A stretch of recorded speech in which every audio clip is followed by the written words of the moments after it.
It was a sweltering June afternoon in New York City when Ted Weschler received the email that would change his life. He was sitting in his modest office at Peninsula Capital Advisors nestled in the quiet charm of Charlottesville, Virginia. A former private equity investor with a soft voice and modest demeanor, Ted had always kept a low profile despite managing billions. But on this particular day, something extraordinary had just happened. The email simply read, "Congratulations, you've won the lunch with Warren Buffett." He blinked, rereading the message, unsure if it was a prank. It wasn't. Ted had placed a secretive bid in the annual Glide Foundation charity auction on eBay, the infamous lunch with the Oracle of Omaha himself. And the amount he bid? A jaw-dropping $2,626,311. For lunch. Most people would have choked at the number. But not Ted. Not because he was a billionaire himself, he wasn't. But because he saw this as the investment of a lifetime. But what was this lunch all about? Why would anyone, even a serious investor, pay millions for a few hours at a steakhouse with an elderly gentleman from Omaha? To understand the allure, you need to go back in time. In the early 2000s, Warren Buffett teamed up with the Glide Foundation, a San Francisco nonprofit that supports the homeless and underserved, to create one of the most unique fundraising ideas ever. Each year, he would auction off a private lunch with him, with the proceeds going entirely to charity. It started modestly. A few $1,000s here, 100,000 there. But as Buffett's legend grew, so did the bids. Soon, people from all over the world, hedge fund managers, crypto pioneers, Wall Street titans, were bidding millions for a seat at that table. But why? Because Warren Buffett wasn't just the world's most successful investor, he was a walking, talking blueprint of discipline, wisdom, and long-term thinking. To talk to him was to peer behind the curtain of capital markets, to sip directly from the fountain of Berkshire Hathaway. But Buffett wasn't giving out stock tips. No. What he offered was much more valuable: perspective. He had lunch with some truly high-profile personalities. Yet, Ted Weschler stood out. Because he didn't just win once. He won twice. In 2010 and again in 2011, paying a combined $5.3 million for 2 private lunches with Buffett at Smith & Wollensky Steakhouse in New York. People were stunned. Who was this man who spent millions not once but twice on a lunch? And then the real twist. After the second lunch, Warren Buffett offered him a job. Yes, you read that right. Weschler didn't just get a few hours of investment talk over medium-rare steaks. He landed a job managing billions for Berkshire Hathaway. But why did Buffett choose him? What did Weschler do or say at that lunch that made the world's most disciplined investor say, "I want this man on my team"? The truth, as you're about to learn, goes far deeper than financial spreadsheets or P/E ratios. The story of Buffett's charity lunch is not just about money or even philanthropy. It's about vision, values, and a secret handshake between two minds cut from the same cloth. In the next part, we dive into the lunch itself, what was said, what wasn't, and the hidden reason Buffett saw something in Weschler that no one else did. Smith & Wollensky Steakhouse wasn't used to hosting billion-dollar conversations. Sure, the mahogany walls had heard deals whispered over filet mignon, but on that crisp afternoon in New York, something far more unusual was unfolding. At the corner booth sat Warren Buffett, dressed in his usual suit and cherry-red tie, and across from him, the quiet, unassuming figure of Ted Weschler. Most would expect such a high-stakes lunch to begin with bravado. Stock picks, economic forecasts, maybe even a Berkshire Hathaway insider scoop. But Buffett started with a simple smile and asked, "So, Ted, what's your story?" And that was the real magic of the lunch. It wasn't about money. It wasn't about power. It was about connection. Ted began to talk. Not in a rehearsed, resume-sounding way, but in an honest tone about his early days, his fascination with business models, and how, as a child, he too devoured annual reports like novels. He spoke about how he built Peninsula Capital with a clear principle, investing in companies he truly understood and believed in, with a long-term mindset, just like Buffett. Buffett nodded, amused and impressed. He liked that Ted wasn't showy. He liked that Ted didn't try to impress him. And he loved that Ted knew his stuff cold. As the steaks arrived, the conversation shifted to Berkshire itself. Ted asked insightful questions, not which stock is next, but rather, how do you think about allocating capital when your time horizon is indefinite? Buffett was struck by the nuance. This wasn't some hedge fund cowboy. This guy thought in decades, not quarters. They talked value investing, corporate culture, behavioral economics, even parenting. For 3 hours, the two men connected like old friends. No pretense, no sales pitch. Just two investment geeks, deep in their craft. Buffett later told close aides it was like talking to myself 20 years ago. What made Weschler special was not just intelligence, it was temperament. The same trait Buffett had preached about for decades. The most important quality for an investor is temperament, not intellect. Ted had it. Calm, rational, steady under pressure. When the lunch ended, Weschler thanked Buffett, shook his hand, and walked away. To him, the lunch was priceless not because of what he could get from it, but because of the rare experience of learning from someone he'd respected for decades. What he didn't know, Buffett had already made up his mind. Within months, a phone call came. Buffett was ready to bring in outside help to manage Berkshire's massive portfolio, something he had been reluctant to do for decades. And he wanted Ted. The offer, help manage a portion of Berkshire's $100+ billion portfolio alongside another new hire, Todd Combs. The financial press went wild. Who buys a lunch for millions and ends up managing billions? But the headlines missed the heart of the story. Ted Weschler didn't buy his way in. He earned his place. He didn't use the lunch as a shortcut to Buffett's favor. He used it as an opportunity to have a meaningful conversation, to share ideas, and most importantly, to be genuine. It was that sincerity that Buffett saw. That and a brilliant investment mind hiding in plain sight.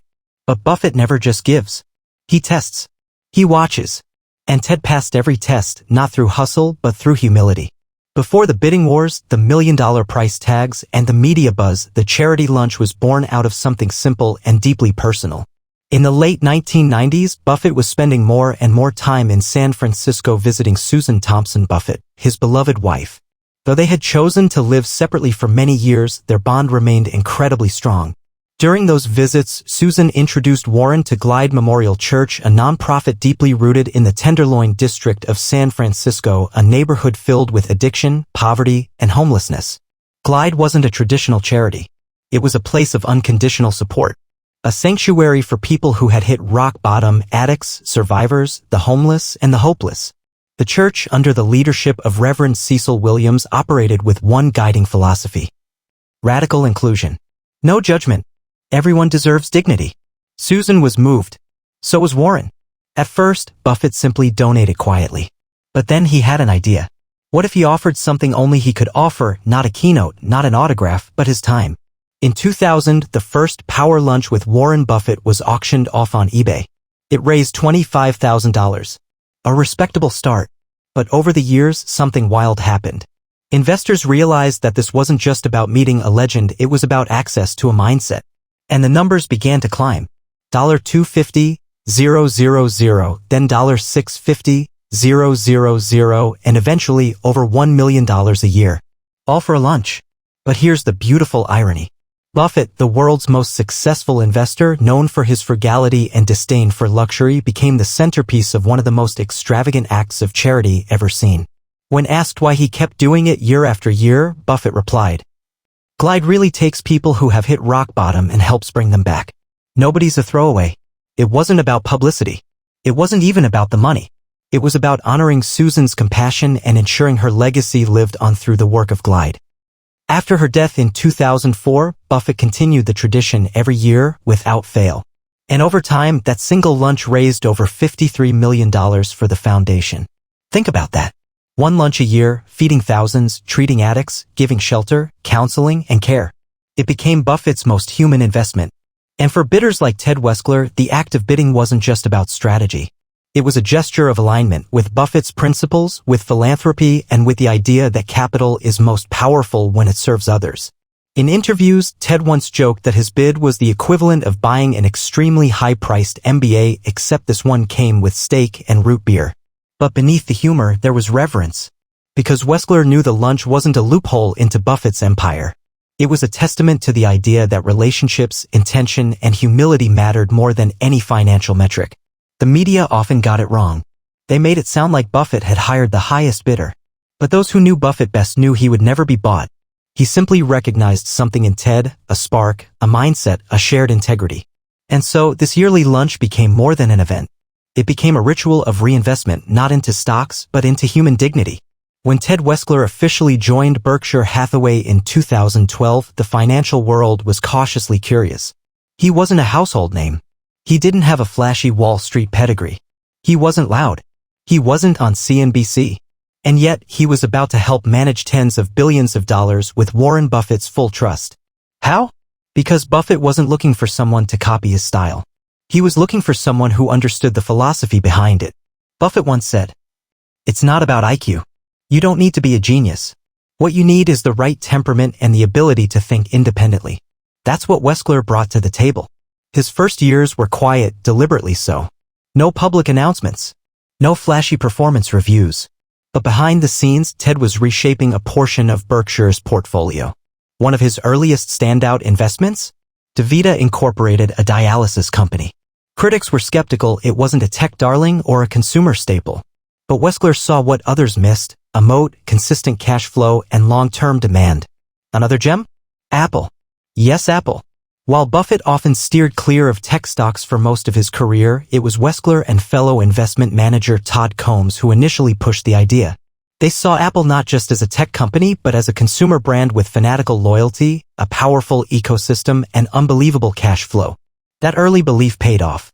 Apple became Berkshire's single largest stockholding, earning the company tens of billions in unrealized gains. Buffett, famously frugal with praise, had this to say about Ted and Todd. "They've made a lot of money for Berkshire. They're smart, they're rational, and they are absolutely first class in every way." But it wasn't just about picking the right stocks.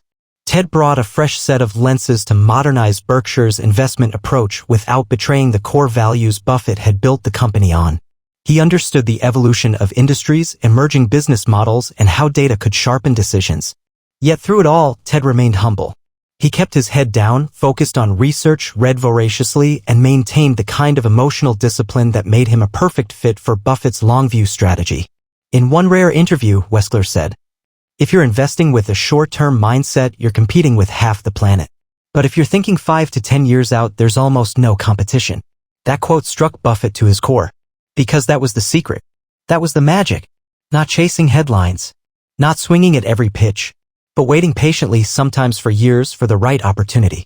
By 2020, Ted Weschler and Todd Combs were managing billions each within Berkshire's enormous portfolio. But their contributions extended beyond just capital gains. They were being groomed quietly, methodically, as part of Buffett's succession plan. Warren was in his 90s now.